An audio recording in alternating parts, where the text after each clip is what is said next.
Hello, everybody, and welcome back again to another edition of the Hey, Are You Still There podcast. Welcome back. You didn't say this is Mike and Beth. I didn't need to. Everybody's been anxiously anticipating your return because after 2 weeks without me, plummeting listenership, we need a boost. And you're the woman who brings the ratings. Well, you were just angry sounding. I did listen, to your rants. Yeah. You're very angry without me. Well, you're not there to keep me shackled down. I can be the true me. As loyal listener Luke said to me, he's like, man, sabbatical Mike is a bit unhinged. Sabbatical Mike going to sabbatical. And maybe that's it. And maybe it's the fact that for 30 years, I have felt this great amount of pressure from people within the church, outside the church, the community, to keep up some type of public image. And now that I'm on this indefinite sabbatical, I can just let loose. And so if I want to rant, I can just rant. And I like the fact that Luke says I'm unhinged. That's a term that has never been used to describe me in my life. And so I wear that as a badge of honor. I'm just concerned because even before this sabbatical, it was like you'd already gotten to this old grumpy man stage of wearing sweatpants and stuff, like you kind of just given up on caring. And so this is like next level not caring. Is it? Mm-hmm. Like, no. I mean, I think that's why a lot of people, they say, oh, you're just old man curmudgeon, get off my lawn type guy. I think, a lot of nice guys are just held down for so many years. Now we can finally, after the age of 50, we can just say, forget it. I'm just going to let loose and be who I want to be. That's what they say about women. There's all these things, not to say, and I will not say the bad word, people would be horrified, but there's all these things you can buy. I have this many F's left to give or no more F's left to give. And there are even articles that have been written about women about how some people would say they act just more hateful or whatever after they hit 50. But you're not there yet, though. Well, no, they were saying something changes. It's I think as all the stuff's changing in your brain and your hormones are changing, you physically are incapable of continuing to self-regulate in the way you used to because you don't even have I guess the hormones and whatever, the ability. I don't know. I'll need to try to find an article. I don't even think it's the ability. I really think you get to a point, and I think it happens after 50, where you're like, you know what, for 50 years, I've been who everyone else wanted me to be. I've been the little puppet for my boss, for family, for so-called friends. And now I'm just like you said, I have 0 F's left to give. I'm just going to be me for the last however many years I have left on this earth. And good for them. I think it's just, though, it's such a mixed thing, though, this whole, after 50. And I think it's, 20 million times worse for women than for men due to everything we go through. It's like our second puberty. Don't roll your eyes. Here we go. No, it's always worse for the women. No, because of all the hormones and perimenopause and menopause. But what I think is so awful about it, I think it's such a mixed bag because I do think at 50, you feel a certain level, of confidence or what have you. I mean, in my brain, I still feel young, but I've got a lot of lived experience in life. So I feel more confident in a lot of things. There's just certain things that, for example, our young adult kids might come and be agonizing over. And we're just we have the perspective of a lived life. And we're just that's no big deal. And then I also feel you've just done a lot of stuff. So you kind of know, things that used to really stress you out, it's not a big deal in the big scheme of things, or it'll work out. So I like that. And I do you're getting a better sense of who you are to a certain extent, maybe. I do think for women it's harder because you've spent really a lot of time doing everything for everybody else. But what I don't like is because of all the hormonal shifts and everything, you just feel sometimes like a different person and you feel so bad. And I talk about now, my pills. I have to have a pill organizer that has the AM pills and the PM pills. Before I hit 50, I was like this, I feel like super healthy person, like I barely had to take anything. And then all of a sudden now I'm like this grandma. If I go to the doctor, I've got to get my gallon Ziploc bag and I might as well just throw all the pill bottles in there and go. So anyway, this whole aging thing, while you can have some of your let it go kind of thing, I think parts of it, it's still like, ugh, this isn't fun. Well, I mean, I like the way you brought up my rants and somehow made it all about you and how you have no control over your rants. What? Yeah. That is not what I said, but whatever. Beth, listening audience, Beth never listens to my pods when it's just me by myself. I did listen to this she last did week. listen. Yeah, I was about to say that. It. And she brought it up. She said, I started listening to your podcast and I stopped when you started ranting. So I made her finish listening, and she was laughing and enjoying it. So don't let her think. Don't let her make you think that she didn't love the podcast. She was laughing and having a good time listening to it. Okay, I listened to like 3/4 of it by myself. I only listened to the last fourth when I was in the car with you, and when you were like, "What do you think?" I was like, "Well, there's a lot of you're a moron." That's what I heard over and over about how dumb people are and stuff. I was like, you sound like one of those internet trolls, like out there, just like, you're a moron, or you're not. Yeah. Let me tell you about the internet troll. I'm glad you brought this up. Yes, okay. If you've been listening to the show over the last couple of months, you know my new guilty pleasure is Threads. I love Threads. Threads is basically Instagram, we'll just say Meta's counter to Twitter and X.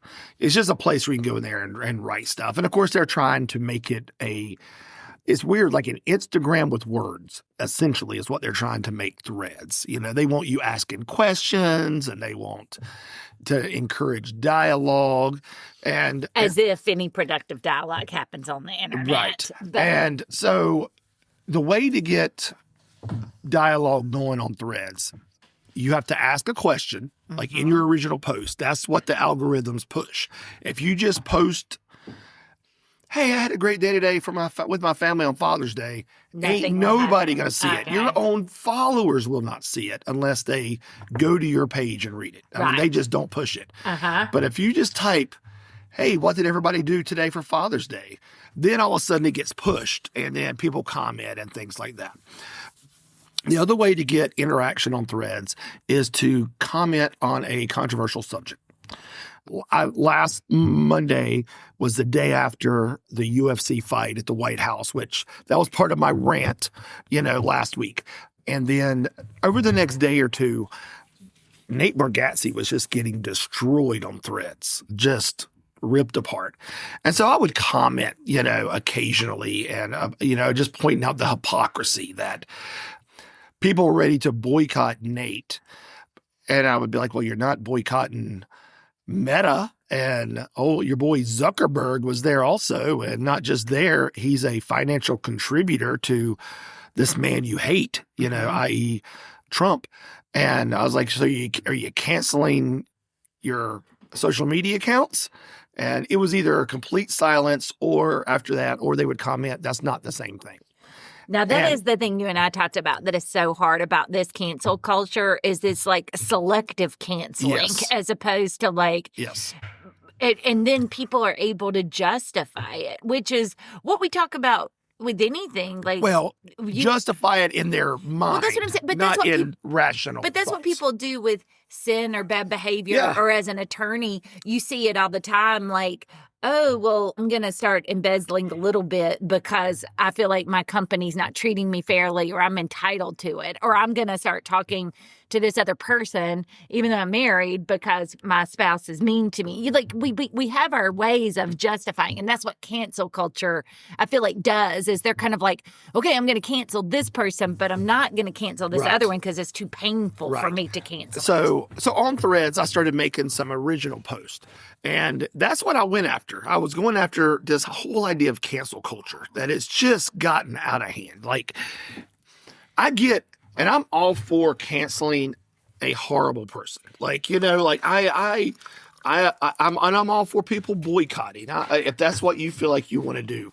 But when we start canceling multiple degrees of separation away from the person that is the actual source of pain and suffering for people, that's when it just gets, it's like, how much more are we going to go? So that was kind of my rants, or I won't say rants. That was because I was very respectful. That was the topic of my post and things like that last week, was pointing this out, this hypocrisy of the cancel culture. When's it ever going to end? What's, all that kind of stuff. I got tore apart. I mean, just destroyed. I got called, Beth, I was called a Nazi lover. Oh my I was gosh. called a pedo lover. People assumed that because I like Nate Bargatze, I must beat my wife. I mean, they was the craziest things. And I responded to almost everyone, which was hundreds of comments to me. I responded to almost everyone. The ones I didn't were the ones that were just very profane. You could just tell, they were just trolls. Heck, they could have been bots for all I know. Yeah. But if somebody wrote something that I felt like, okay, I might be able to push back on this and have a dialogue, I would. And some people came back even more venomous. Some people ignored me. There was a few that actually, we had good conversations. Like, we actually were talking this out and sharing views and sides.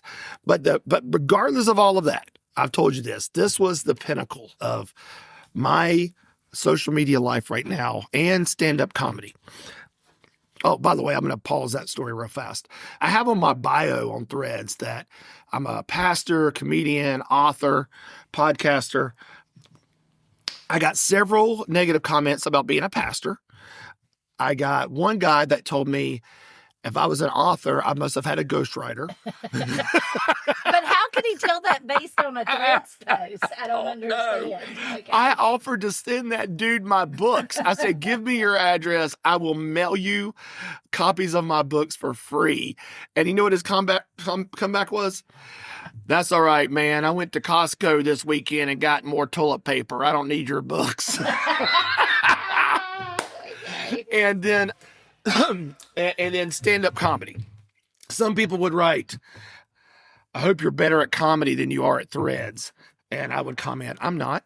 And then, or people would say, you must not be a very good comedian. And again, I say, I'm not, so I was very self-deprecating on those comments about that, trying to bring some levity to the heaviness of the insults. But going back to that, so I'm defending Nate, and I'm defending I don't know what you call it. It's your First Amendment right to go where you want. Like, I don't know, but I was doing it in a very rational. I was never ugly. I was never name calling.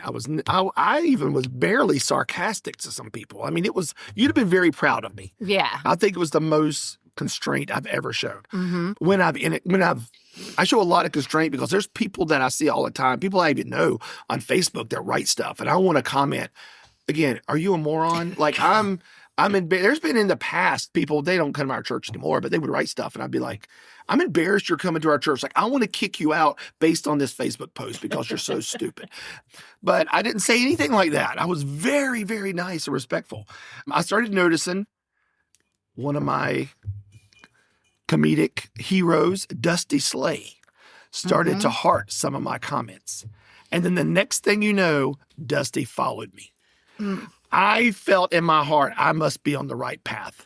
Like, that Dusty Slay is going to follow me on Threads. To put it in perspective, I looked it up. He has something like 43,000 followers on Threads, right? Which, I mean, it don't sound like a lot compared to other social medias, but Threads is new. Yeah. Threads is pretty new in the whole. It's an infant compared to other social medias. But he has currently 43,000 followers on Threads, and he's only following like 400 people. Oh. And most of them are other comedians or friends of his, or he's very biblical. So some of the people are like biblical teachers and all. So for him, I mean, I made his top 400. Yes. Like, you know what I'm saying? Out of and so he's not somebody that just follows everybody that follows him. He's very selective. And for Dusty to follow me, I was like, all right, I've reached my pinnacle. You know, I might even add that when I send out my comedy flyers, like trying to drum up business, followed by Dusty Slade. Right. I got it. Yes. That because he is very selective, and that's quite the accomplishment. Congratulations. Thank you. Yes, Thank you. I'm glad that you could have this moment. And I'm glad that we could continue your rant from your own personal things, you know. Like, well, I mean, that's what this show is about, is one big rant. Is it? I No, think so. I don't think so at all. I think that's what it may have become in your old man grumpy brain, but that's not what it's about. Well, we're going to get to you in just a minute, because I know that's what everyone's dying to hear. So I'm going to go ahead and just keep focusing on me right now and get me out of the way. So if people want to fast forward for about 3 minutes, they'll get to you. But I think we owe some recaps. So what else happened to me this past week? We had... we went and, let's just go ahead and say, we ran a 5K on Saturday. This was unadvertised. We didn't even tell our family. We didn't tell anybody that we were going to run a 5K.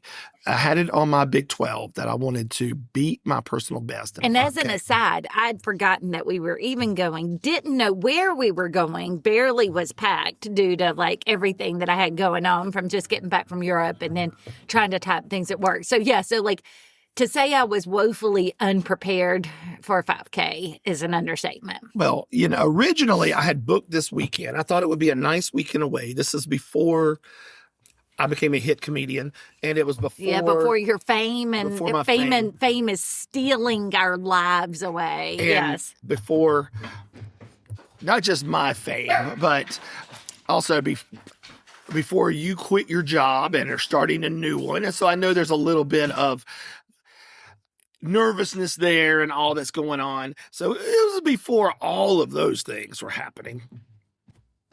I signed us up for this 5K, and my idea was it was a way.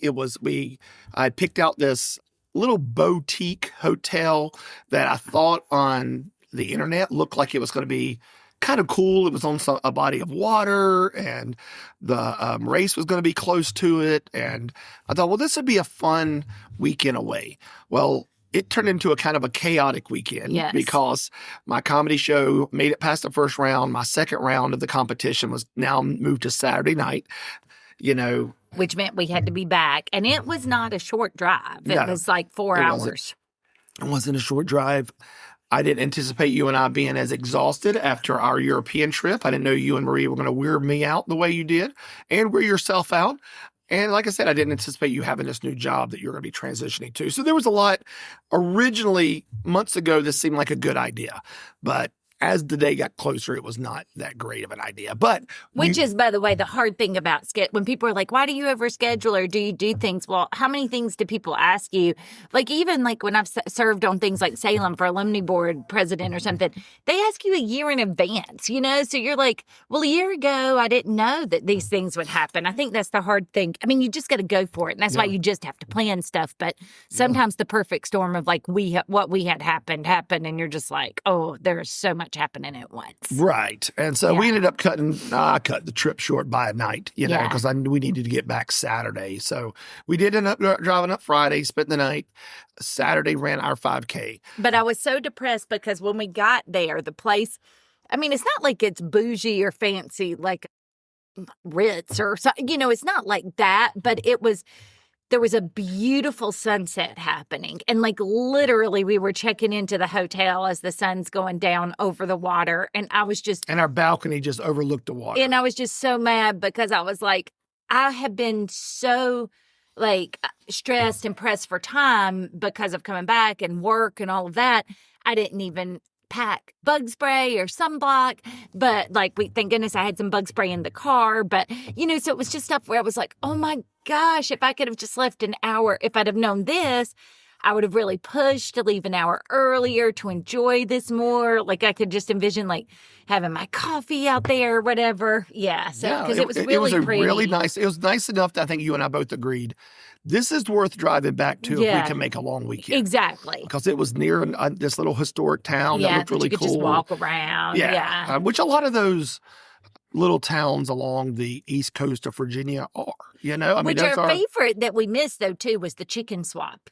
Yes, they were having that day. We went past a little market and they advertised Saturday they were going to do a chicken swap. Yes. And it is exactly what you think it is, because as we were leaving on Saturday, there were people there with live chickens and it looked like they were literally trading them. But do you think it's like, too, when women have clothing swaps, I mean, is one chicken really valuable and it's like you have to give 6 chickens for this one chicken? I'm sure. I'm imagining like a Pokemon show. Yeah. Yeah, exactly. You got to catch them all. Yeah. So we ran the 5K. But the bad is I did not beat my personal best. It was like so humid and hot. Like as soon as we started, you and I talked about strategy on breathing techniques, which I'd never done before. And I tried and failed miserably doing what you were saying. But I was like, once I'd done mile 1, I was like, yeah, this is not gonna, this is not and it was weird. It was one of those times where I felt somewhat better this year than I did last year, but I think I ran a slower 5K this year. But the 3 things that hindered me last year in my 5K, and I'm not a runner, is my back hurt, my calves hurt, and I was out of breath. So this year, leading up to it, I focused a lot on stretches and breathing and techniques. You were rolling, like I have these rollers. Yes, from I was doing all this stuff. So when I ran on Saturday, my back never hurt one time. My back felt great. And I studied up and watched these YouTube videos on breathing techniques. I was doing that. I never felt out of breath. I felt 2/3 of what I tried felt really good. But it's just my calves. Like I was born with these abnormally, I feel like, large muscular calves. Just like your broad shoulders that you have. It's and like your large neck. My calves are like giant softballs. And trying to get those stretched out. And I have heel spurs. Yeah. And so that tight calf combined with heel spurs makes my Achilles light up like it's on fire. And so literally from the knee down, my legs were killing me that day. And I did everything. So I don't know what I got to do for that. And I tried to eat right the couple of days before, day before, that morning, stretching out my legs, doing everything I could. But that's what hindered me more than anything. It was just kind of from the knee down. It just hurt. But that was the bad. The good, I was very proud of you, Beth, because this is the first 5K you've ran in almost over 10 years. Yeah. Easily over 10 years. And I know you did a half marathon, but at that pace, you were just wanting to finish. That was your goal, was just to finish. Yeah. You ended, and you're in the 50 to 59 age range now. You finished 3rd in your age group, which I was very proud of you. Well, that's amazing. Like for somebody who doesn't run 5Ks, and you had even said you hadn't run in 2 months. Yeah. You've walked, but you haven't actually run. And so you went out there and finished the top half of all competitors, and you finished 3rd for your age group. And I think that's amazing. I was really, really proud of you. Well, thank you. Yeah. I appreciate that. Yeah, so that was great. The thing that's so hard about these, though, is like as I've aged and stuff, and I've never looked like a runner, like a runner's body or anything like that. And I'm always out there, and I feel like people are probably looking at me like, what's that woman doing out here trying to run or whatever? You just feel like you don't. So, I mean, I am happy, but I didn't even hit the time that I had in my head that I wanted to hit. It was really tough conditions. Yeah. Yeah. And it was a trail run. I mean, it wasn't like we were running. That's the that other also thing. slows you down a little bit. And I didn't, as soon as I saw that, I was like, oh, this is not, I can't compare this to what I had in my head for just running on asphalt. Yeah, you're not running down the streets. Because there was parts where we were running over spray painted routes, and so it's going to slow you down some as you go over these routes through the woods. Yeah. And so it was probably more of a cross country. Yeah. Type that's really setting. what it was. Yeah. But anyhow, which does make me feel a little better about my time if I think about it that way, probably. But yeah. Mm-hmm. So I was real proud of you. We rushed back. We got back that night, cleaned up, and I went to the second round of the Ultimate Comic Challenge at the Idiot Box in Greensboro. It was great. I had you and Josh and Jacob came. Mm-hmm. Our 2 good friends, Brian and Sherry, came. So there was 5 people there to see me. But there was probably, what do you think, 40 to 50 people there that night? Yeah. It was a good crowd. The crowd, I'd have joked, like, my crowd is a Sunday afternoon crowd. Yeah. Listen, I'm a white Christian middle-aged man that has clean comedy. Yeah. Like, my target audience is going to be church. It's not necessarily young downtown Greensboro date night people that are out at 9:30 at night or whatever. That's when their night's starting. That are, yeah. So that night, as the crowd was coming in, I'm like, yeah, this ain't my crowd. They were younger. A lot of them looked single or dating. You know, it was not like married couples with kids or anything. I think it's okay to say it was a very diverse crowd. Yeah, it was. I was definitely in the minority. Yeah. The people who were there that night. There was a good mix of, you know, even the comedians. You know, we had white comedians, black comedians, Puerto Rican comedians, Mexican comedians. We had like a very diverse comedian group. Yeah. And it reflected in the audience. And you had a female and only one female. But yeah, so it was, because I do feel like these comedy shows tend to be dominated by, it feels like sometimes certain races and genders and stuff like that. Yeah. And I will say too, as soon as the comedy started, Jacob and I both, when we got in the car later, we were both like, oh, this is not going to be good for Mike, because some of it was very, like the whole set that somebody had, none of them were as bad as the guys that went before you the other times that we've been there that were so raunchy, just so raunchy. They weren't, but they were saying some raunchy stuff, which, you know, and again, getting a lot of laughs. And getting a ton of laughs, because there's a difference too when they're saying a lot of raunchy stuff and people are kind of like curling up inside themselves in a ball, uncomfortable, like, oh, I don't like this, and like getting tons of laughs. And because they were getting that, I was like, yeah, Mike's comedy, I was afraid that it was just going to come across as like silly humor, or I don't know, but but I'll let you get to the other part about that in a minute. But the thing too with the raunchy comedy, every time I say this, I feel like it makes me sound like I'm some kind of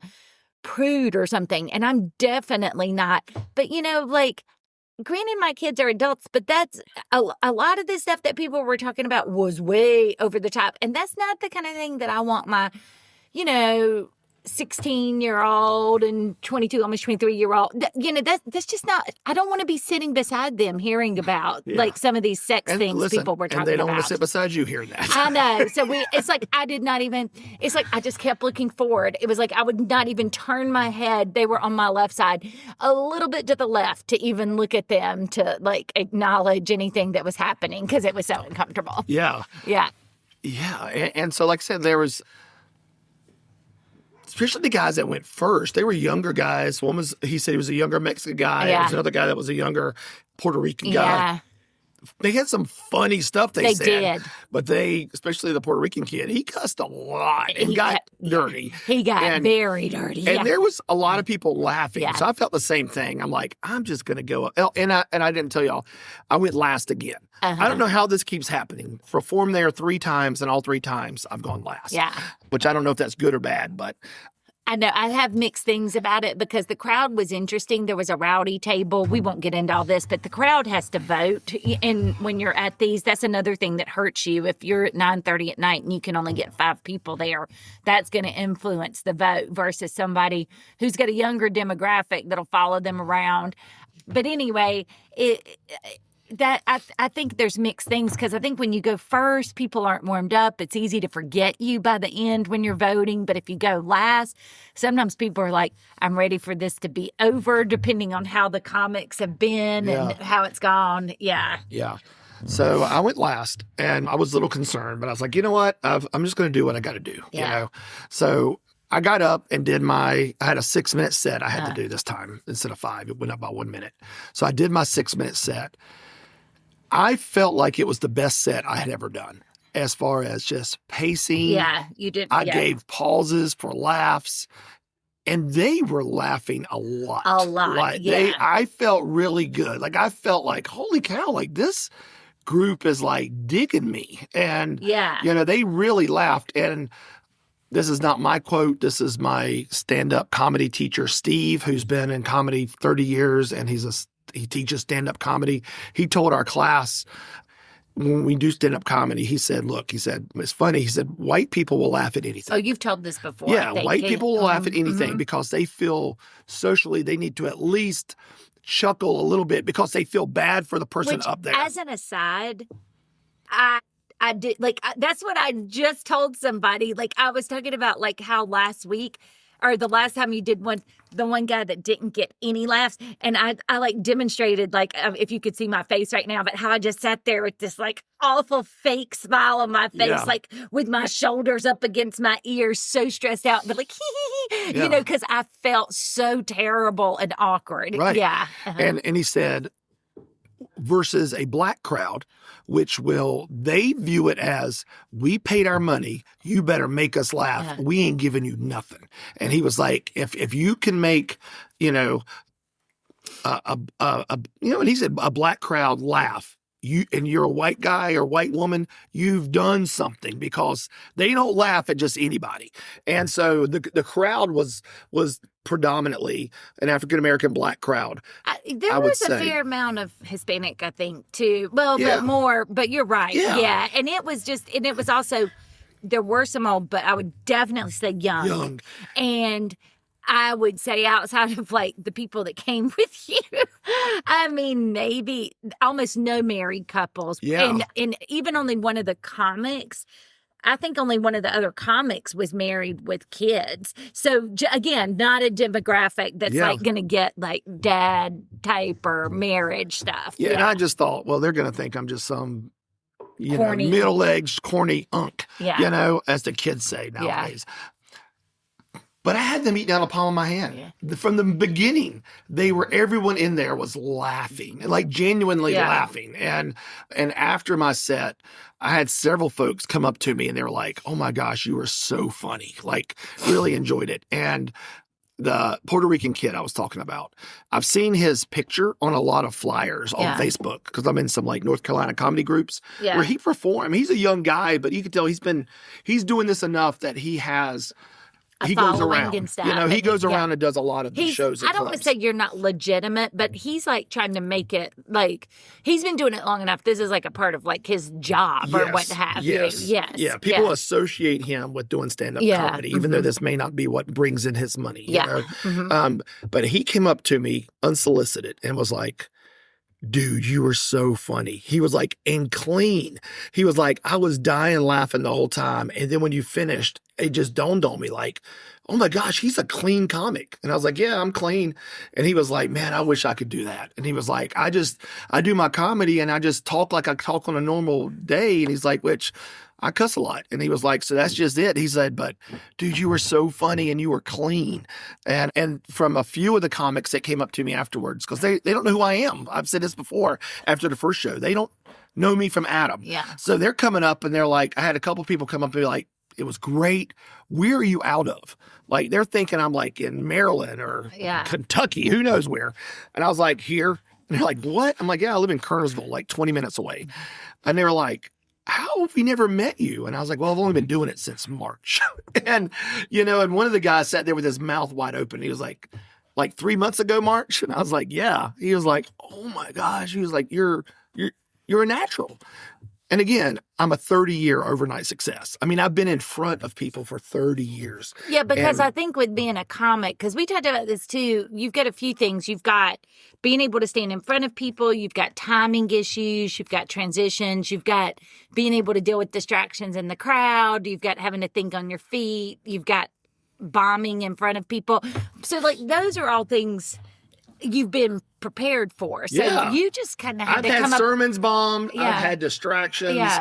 You just learn all you had to do was come up with good content. Right. For all these other people, like this young kid. I mean, I don't know that kid how old, but he can't be mid-20s. Yeah, maybe? He didn't look much older than Jacob. Yeah, exactly. And so no matter how much he's been doing, even that other kid that's been doing it since college, or not kid, that guy that's been doing it 30, since, that's so good, that's been doing it since college, like they can't have that much time in front of people developing the when to pause, how to read your audience, like all that stuff. So like they're having to learn like if they take a class, they're having to get comfortable with all that, with standing in front of people. Because the other thing we noticed was some people had not, like one of the people hadn't fully memorized his stuff. Some of the people you could tell hadn't practiced the timing because you have a time limit, and they just kind of like had to just throw out something and get off the stage instead of having a good ending. Some people went over. Some people you could tell ended early, and they just had to like make up stuff to stretch it out. Yeah. So like you have that benefit of that, having all that experience that like sets you up for that. Yeah. So long story short, the voting came in and I made it to the third round. So now I think they started out with 90 some comics and now we're down to 30.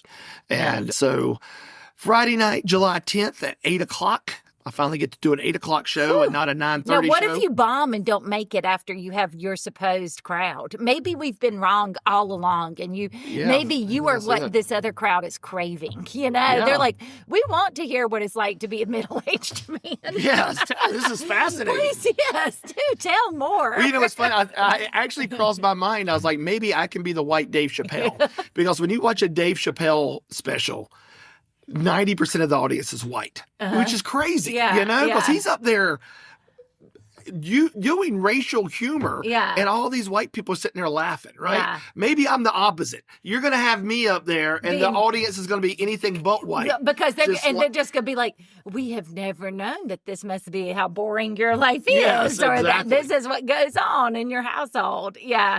But it was, the other thing that was fun or kind of cool is as you're talking to that kid, I see Jake. I'm like, where's Jacob? And Josh is like, oh, he saw somebody he knew. And I'm like, 9:30 in this club? In Greensboro at a comedy club. I was like, what? And so Jacob's over there talking to this kid. Tomas was his name. And as soon as Jacob told me who it was, I remember he'd talk about him all the time. They played golf together in high school. But in the meantime, as Jacob's talking to this kid, this lady comes. She's young. And she's just looking at us. And I'm like, is this one, do I know her? And I start doing that mental Rolodex, you know, Salem, law school, Wake Forest, you know, where do I know her from? And she's reading my shirt. And I'd forgotten but shout out to Shauna Mitchell, but I had, I love Jesus, but I cuss a little. And she was like, tell me about your shirt. And I was like, oh, well, I told her, like, well, this is me. I do love Jesus, but I cuss a little. And I'm Mike's wife, you know, and I pointed to you. I'm the inspiration for all his, like, comedy. But then she was, like, asking us about our church and about mission trips and stuff. So anyway, that was kind of... And it turns out sounded like she leads the youth at her church. Yeah, because she was and this was a young black girl. Yeah. And she was like, can I bring my youth group to volunteer? Yeah. Yes. And so she was there for one of the other comics and that's why, and Tomas was her cousin or nephew or something. So they were there together. So anyway, that was just this like thing. And they were like to Jacob, like, that's your dad. He's funny, you know? And so anyway, that was a really cool, like, way to connect with people. And like, we gave them Project Read 3's information and stuff like that. So that was really fun. Plus the shirt, you know, cause she's like, does this mean I could bring my youth group to volunteer or do some stuff with y'all? And I was like, well, if y'all don't mind if I cuss a little or whatever. She was like, yeah, but that was a really neat thing too. Yeah. It was a good night. Yeah, it was a good night. I went home even before I knew I'd made it. I was like, you know what? If I don't make it, I feel really good about that. Like, I felt like that was the best I had done, hitting all those spots. And so that was good.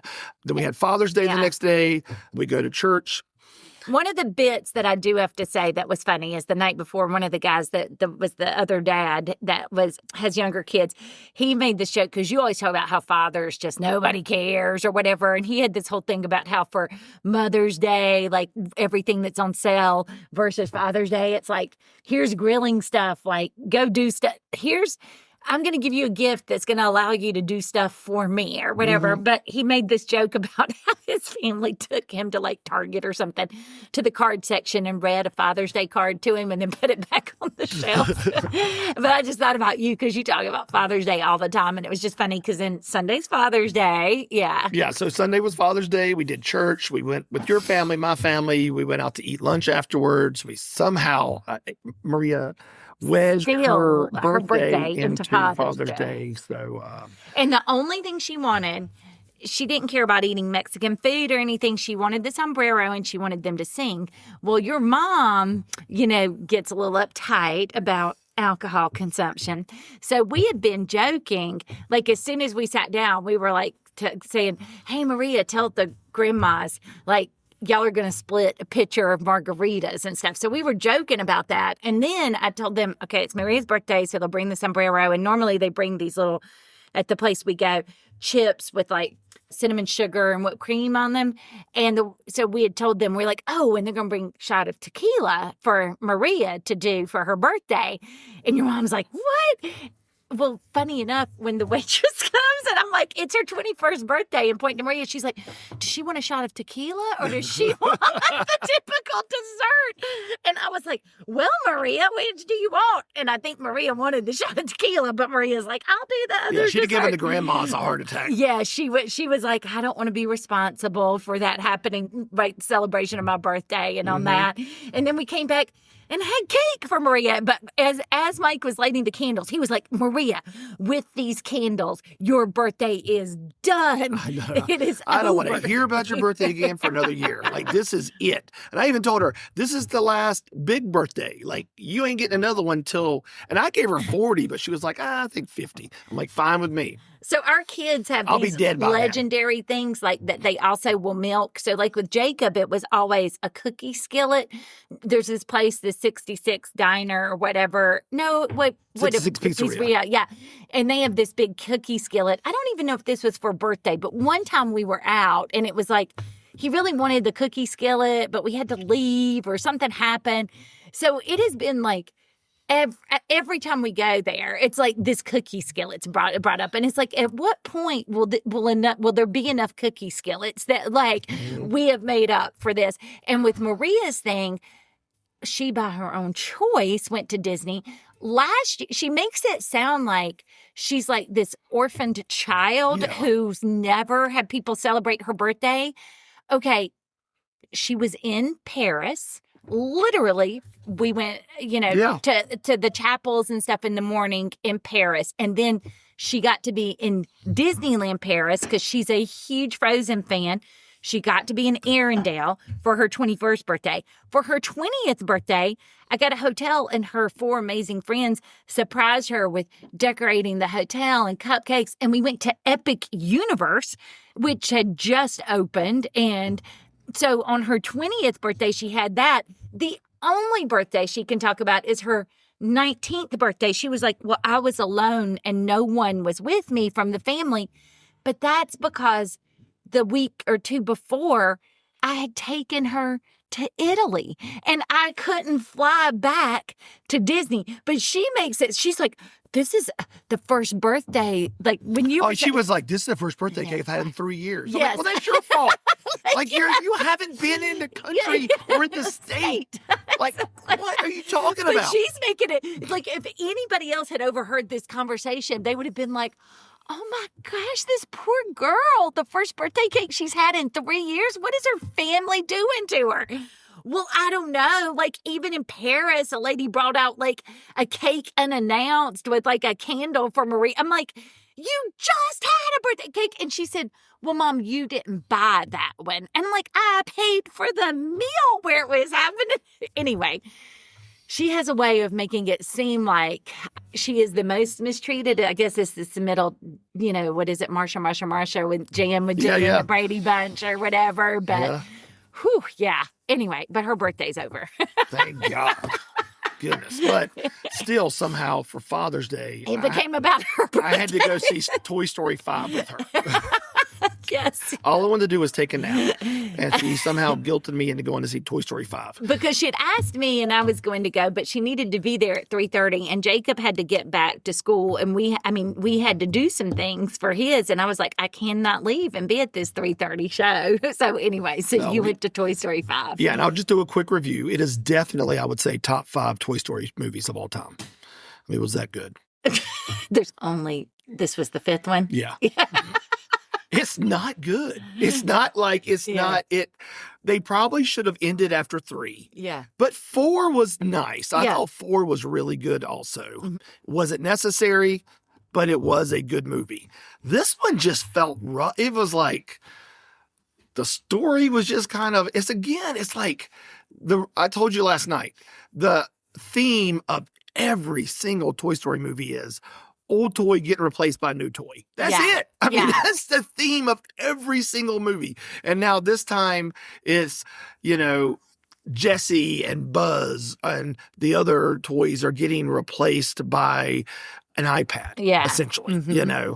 It's called a lily pad, Uh-huh. a kid's version or whatever. And, Woody and Bo Peep, if you hadn't watched Toy Story 4 yet, that's your own fault. But spoiler, Woody runs off with Bo Peep to live happily ever after. Yeah. Well, Woody has to come back and help Buzz save the day kind of thing. But it was really, the whole movie, though, was built around Jessie. And Jessie's the cowgirl sheriff. It was all built around her. And so she was really the main protagonist. Am I getting that right? And so it was all, which was fine, but the story was just like, I've seen this 4 times. Yeah, you're just like, how many times can we have the toys are about to get replaced by something newer and better? Yeah. Like storyline. And I will say, like, this is, I'm not going to rant on this, but this just, I didn't read the post or the articles, but I would see stuff that said, Toy Story 5 is just full of more Disney propaganda, or, like making it sound like there was some kind of like ulterior motive, hidden thing going on there. There was nothing wrong with it. There was nothing at all political about it. There was nothing. The only Disney propaganda is, how long can we ride this gravy train of Toy Story and get some more action figures or things out there and some stuffed animals and all of that. Yeah, I mean, if that was it. It was like, all right, last year, Toy Story 4, we introduced Forky, who was, a new thing you could buy. Now this year, it's the lily pad, and so, but it was nothing.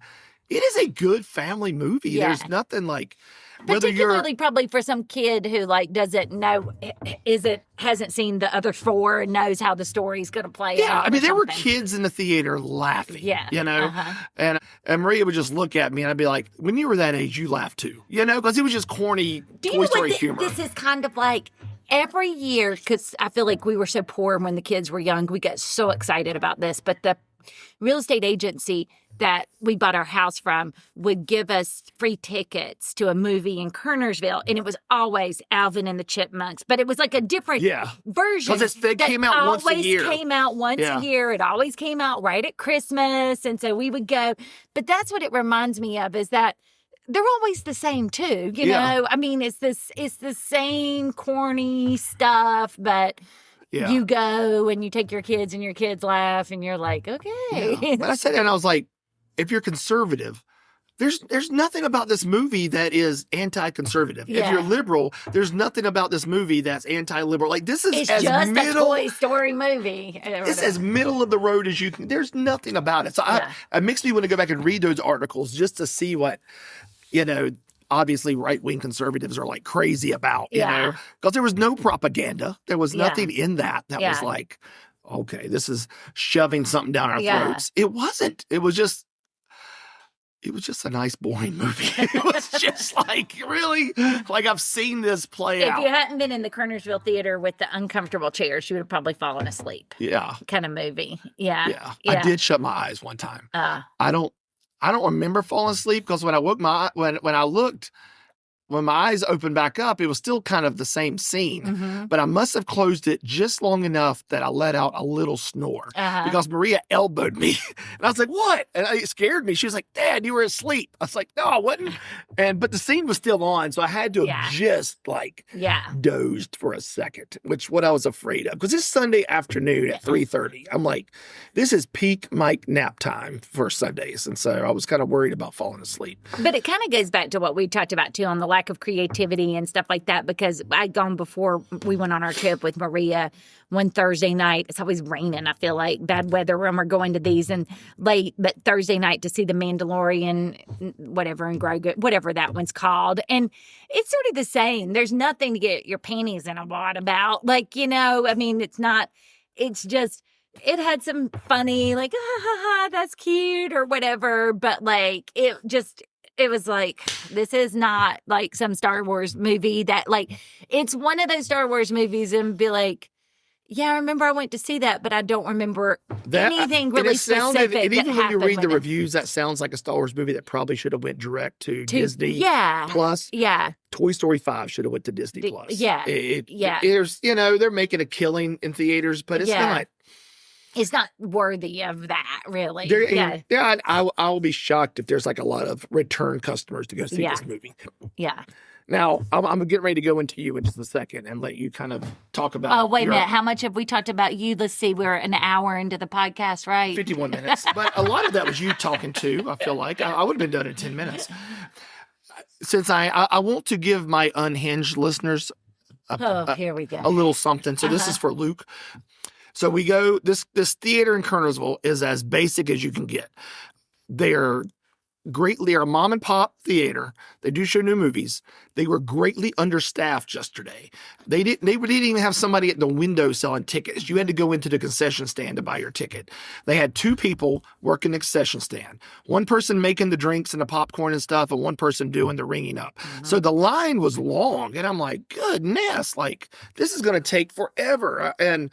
And there was also a line starting to form to go into the theater. And so the movie was supposed to have started at 3:30, and it's like 3:29. And they weren't going to have previews. No, they don't have previews here. Because I was going to join you guys. I texted and was like, hey, will I miss anything with the previews if I'm like 15 minutes late? Because any other movie, I feel like you can show up 30 minutes late and still be okay. And I don't know how or why they do that, but there are no previews at this cinema. They just, if it says it starts at 3:30, the movie starts at 3:30. Yeah. So it's like 3:29, and there's 20 people in line for like to go into the door. The door's shut to go in there. And so we finally get up to buy our tickets. That's all we're buying. We're not buying any concessions. We get up there, we buy our 2 tickets, and the late girl points, she's okay, you're over here. And Maria was like, is the movie not starting yet? And she's like, no, it started. She was like, y'all can go on in.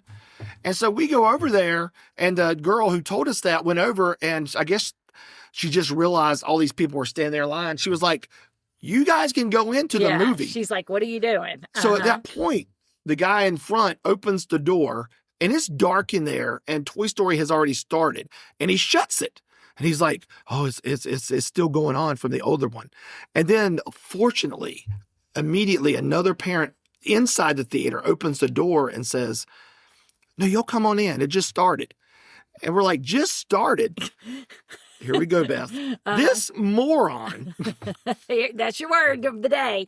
But saw the door to the cinema was shut and decided he could not pass, right? And so he stood there with his kid eating popcorn, and all these other morons just kept lining up behind him.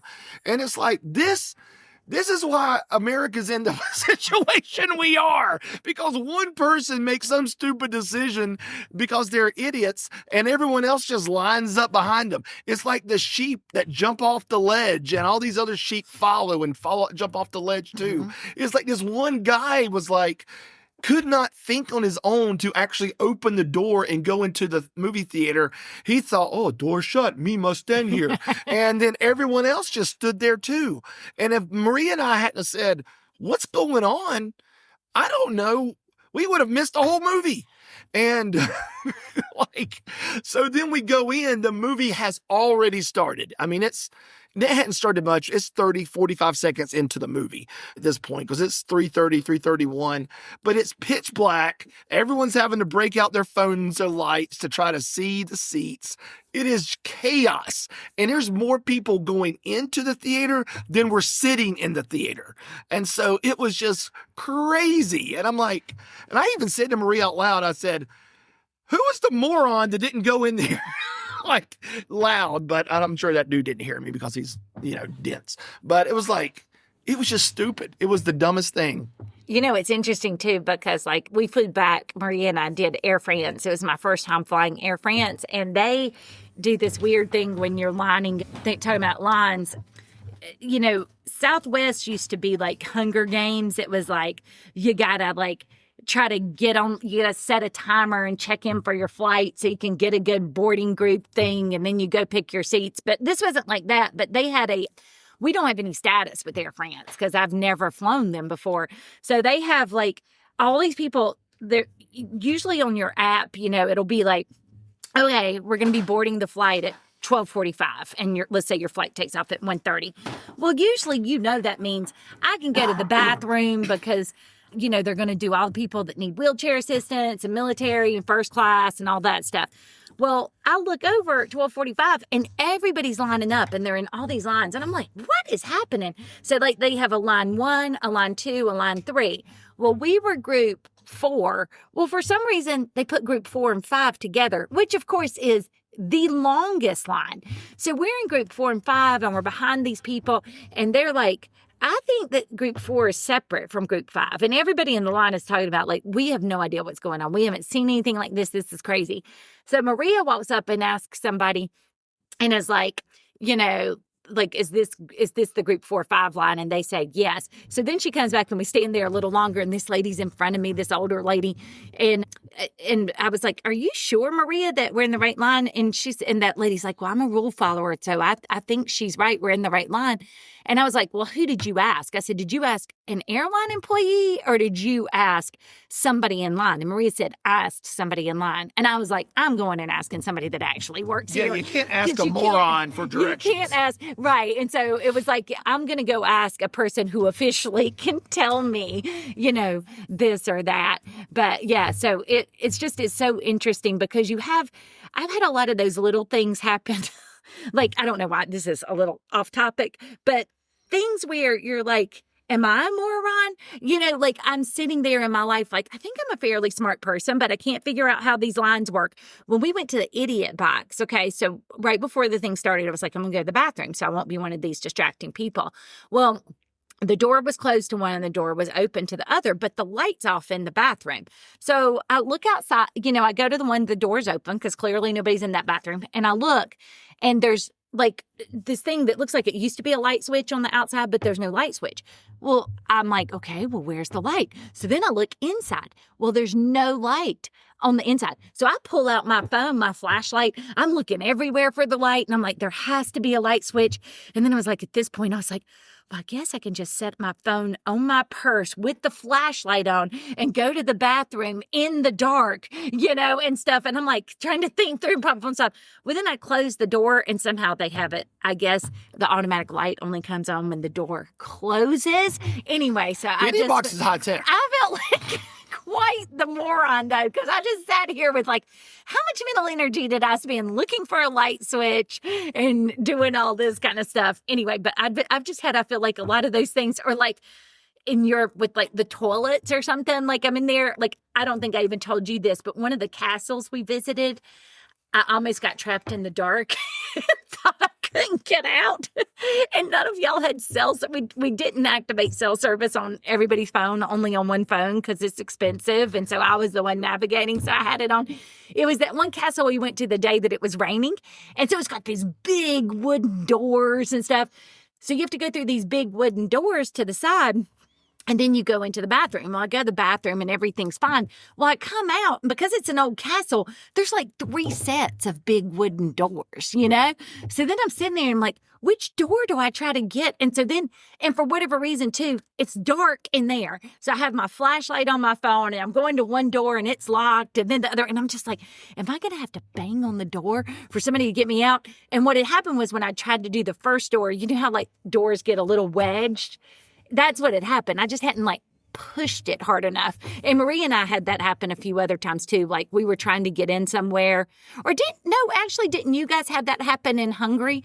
Remember we were at some place that we walked through this little courtyard and y'all were going to buy something and we were trying to buzz. You had to do a buzzer to get in and we stood there. Remember they had a sign on the door and it was like, put in this code. And then we stood there forever trying to like push the door and like nobody would come. And then these other people come and it's just that y'all haven't pushed the door hard enough. Like, Oh, yeah, to the comic book store. yes, I felt so stupid. Anyway, I'm just It wasn't y'all, it was Maria. Okay, well, I'm still saying, but like, we can't criticize other people for being morons because I've had a few of my own moronic experiences there with that. Yeah. But yeah, so. Yeah. Oh, you got to do your rant. Can I tell my airline rant really quick? Yeah, I mean, we're about out of time anyway. Yeah, Well, let's do this. Let's hold that thought. We'll let that be the grand finale. That's going to be the teaser. Okay. So Beth got in a fight with a guy on the plane. I didn't get in a fight. So we'll get to that in a second. I wanted to give you a quick, and I said this last week, we'll do individual breakdowns of the various countries, just like we did last year and we have for other trips that we've taken. But last week, I just touched on a few things that were highlights. Not a whole lot, but just a few things. But now you're back. And so I'll ask you a couple of questions that I brought up last week. You don't have to rank them, but what country out of the we're not going to count France because I didn't go to France with you guys, but Hungary, Austria, Czech Republic, Germany, best food. Which one do you think had the best food? See, I feel like that is impossible because unlike y'all, I didn't find any of the food particularly stand out memorable. It all ran together. I feel like there was so much goulash and schnitzel or whatever that it all sort of ran together. But probably the best, I did like when we went to Hungary, I think it was one of the first nights, that bread stuff that they put the sour cream on, which I know is also a German thing. You know, it looks like a pizza, or it looks like a funnel cake, but with toppings. Yeah, I can't remember the name of it. Yeah. Anyway, that stuff is pretty popular, and I liked that. But that was in Hungary, so And then I feel like that place when we ate outside when Josh got the bear stew, even though I didn't eat the bear stew, the food was really good there. In Budapest, that was with the Buddha side, right? Yeah. So I did enjoy the chimney cakes. Is that what they're called? Yes, those were good in Hungary. That was really interesting too because the Hungarian said the Czechs might even I guess there's like this interplay between who created the chimney cakes, but those were really yummy, filled with that stuff inside. It's basically a churro. But wrapped around to PVC look like a pipe. cone. Yeah, so it's shaped it was like a cone. churro PVC pipe. And then you can put ice cream, but we didn't get that. We got the more traditional kind where you can either I wouldn't even call it like pie filling. I don't know. It's kind of like this consistency of not cake icing. It's thinner than that. Different. Yeah, but like chocolate. And people were lined up to get it. Oh, yes. Every night people were lined up for those. Every night people lined up to get those. Yeah. They're very popular. Yeah. So. That's probably the All right, best. so Hungary best food. That's what Josh and I said too. Yeah. Friendliest people. That one's kind of mixed for me too, and this is where you and I talked about it, and I think I have to try to take this part out of it. Our drivers on side trips were both from Czech, and I talked to them at length and found them both delightful and very friendly and helpful. Which one of them do you like better? I'm not going to do that. That's like ranking your children. Anyway, so, but probably the Czech people as a whole, I don't know. People, because I don't want to make it sound like people aren't friendly, but I think one of the things we're seeing is the Europeans are coming here for all the soccer stuff, football, we should call it. They're seeing how friendly Americans can be, particularly in the South. So I don't want to give the impression that any of these Central European countries are like that friendly, but they're also definitely not mean or anything like people make them out to be. So I was trying to think back through that, like who was the friendliest? And I think part of it depended on, like when we were in Germany, like at that one restaurant, those people were just so friendly, and then I found like the Czech guy that took our pictures and stuff. I don't know that I can really do that. And I know I'm not saying that as a cop-out, but truly, I just found that there were pockets of friendly people and some unfriendly. There were some people that were kind of just like, Like it, particularly when I had to go into the markets, like Lidl and stuff, those people tended to not be very helpful or friendly in any of the countries. But anyway, yeah, so I don't know. I can't say. I think, what did y'all say? Who did you think? I think we said Hungary. Why did y'all think that? I don't know why.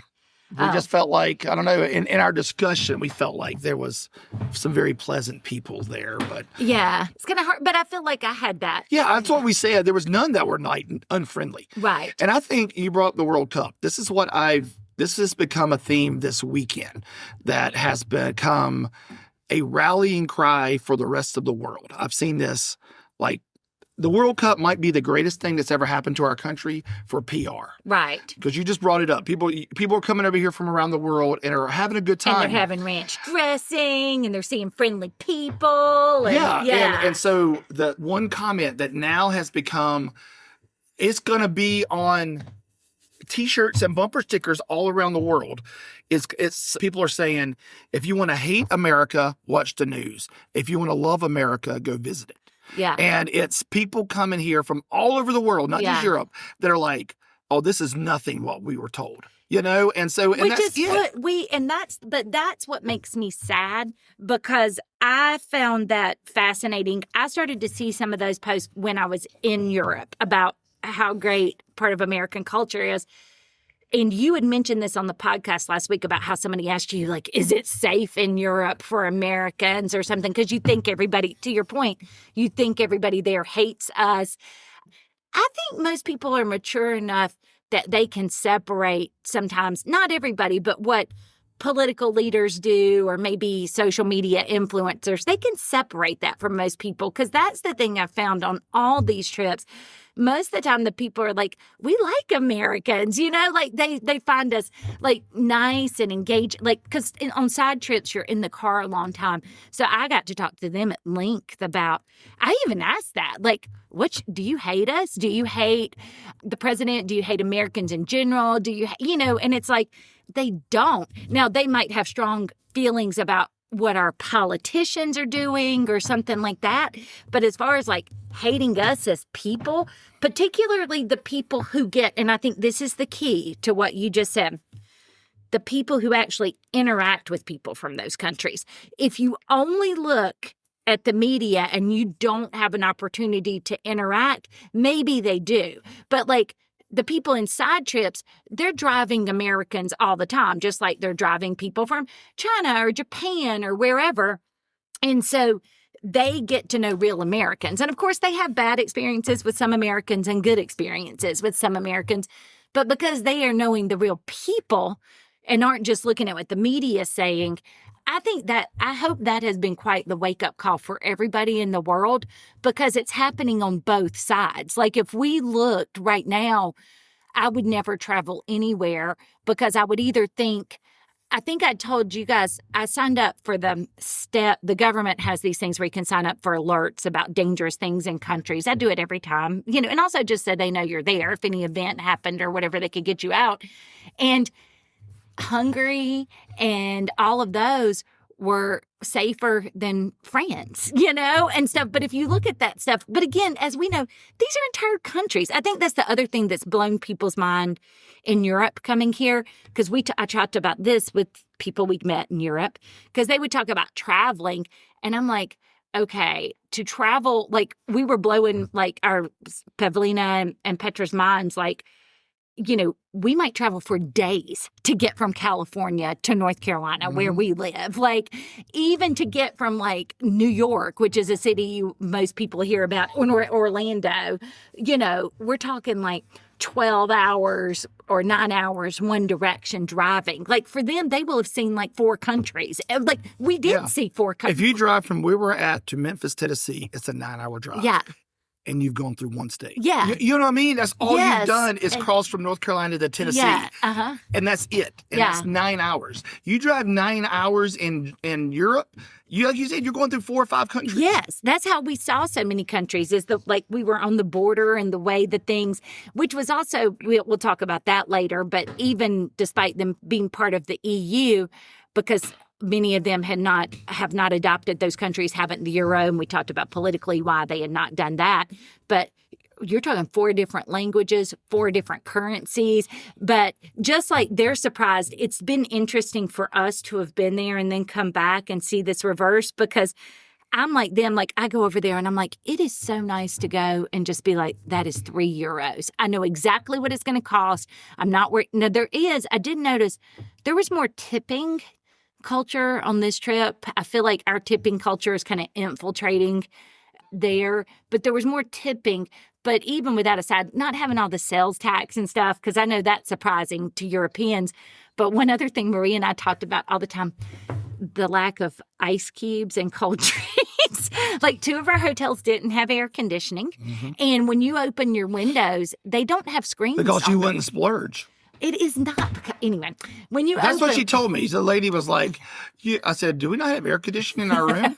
And she's like, she's like, all you have is the superior room. You don't have the premier room.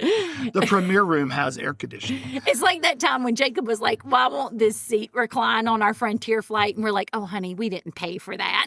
We didn't pay for the reclining seat.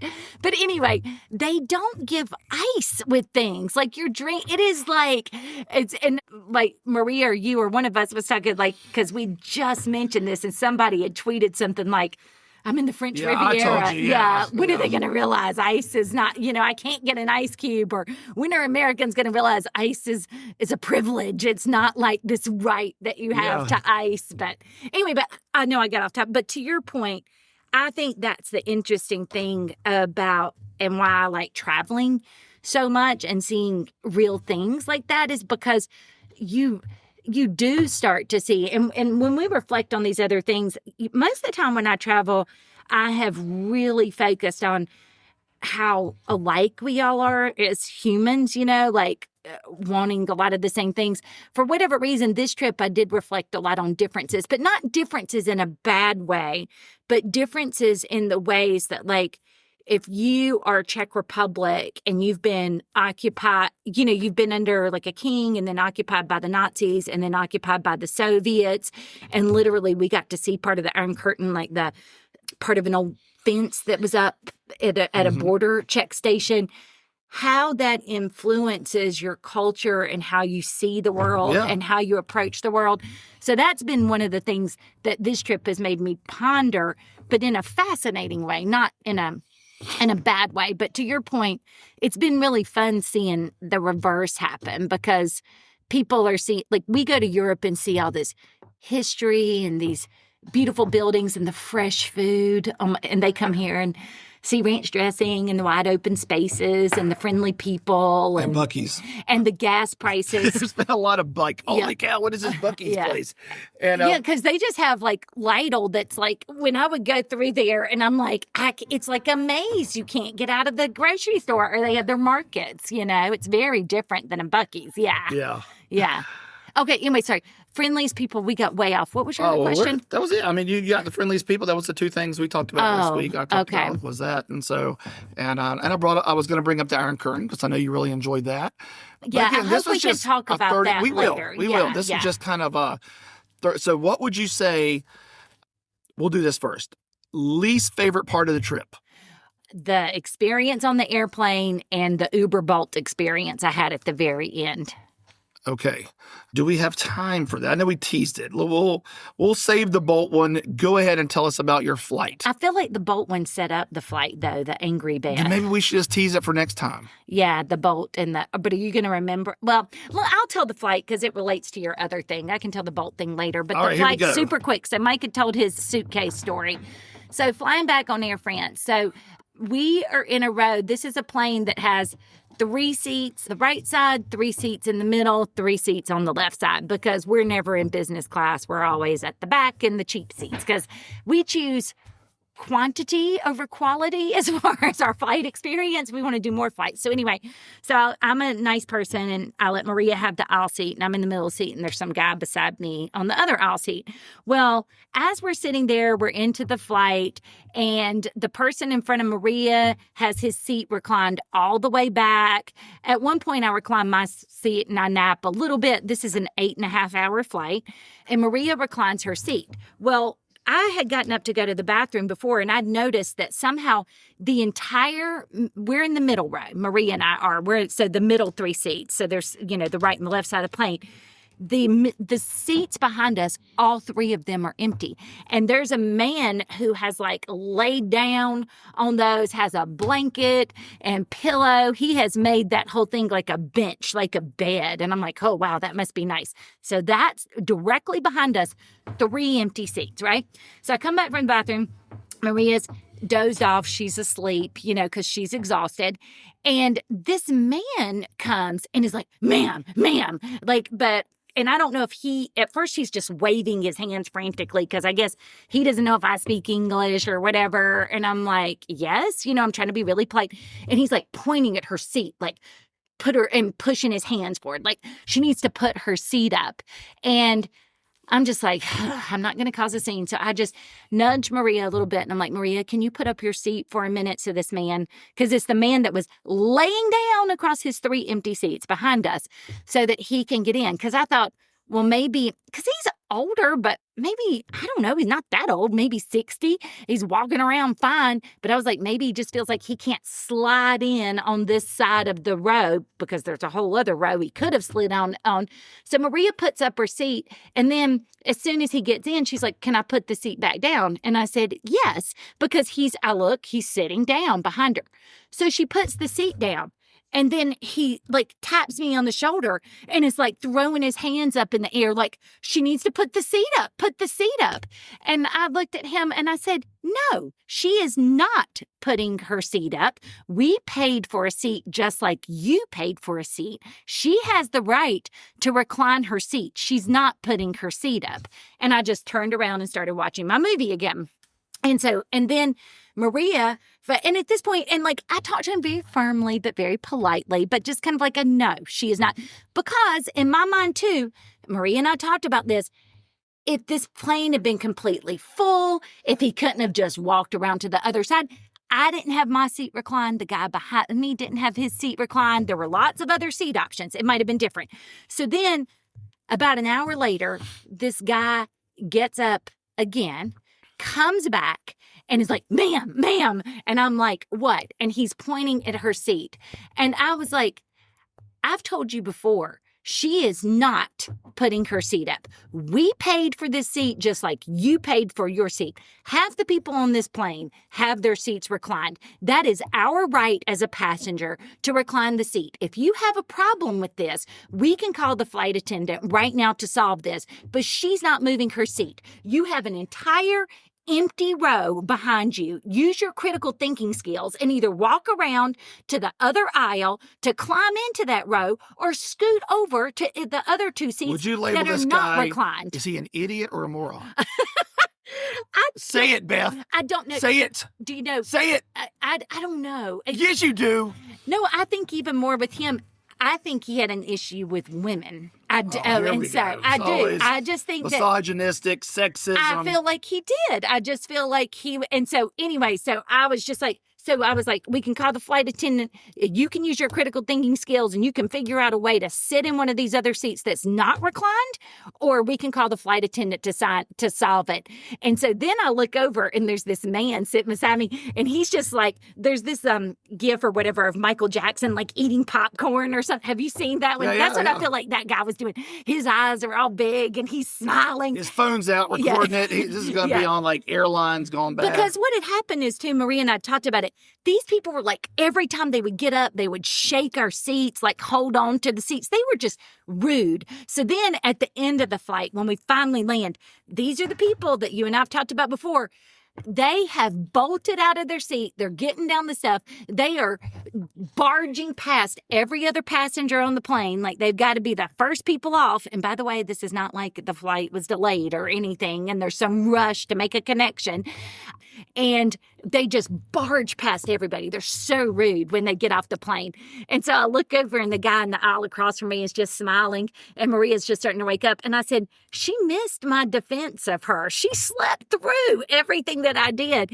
And he was like, well, we were watching it all. He's like, there was a bunch of us on this plane and we were going to jump in. They weren't going to jump in. But he was like, but it looked like you had it handled or whatever. But I was like, okay. But I wasn't mean to the guy, but it just made me furious because he was so entitled and demanding in the way that he did it. And the other reason it made me furious, He had an entire empty row. I mean, I'm in the middle seat with the seat in front of me reclined.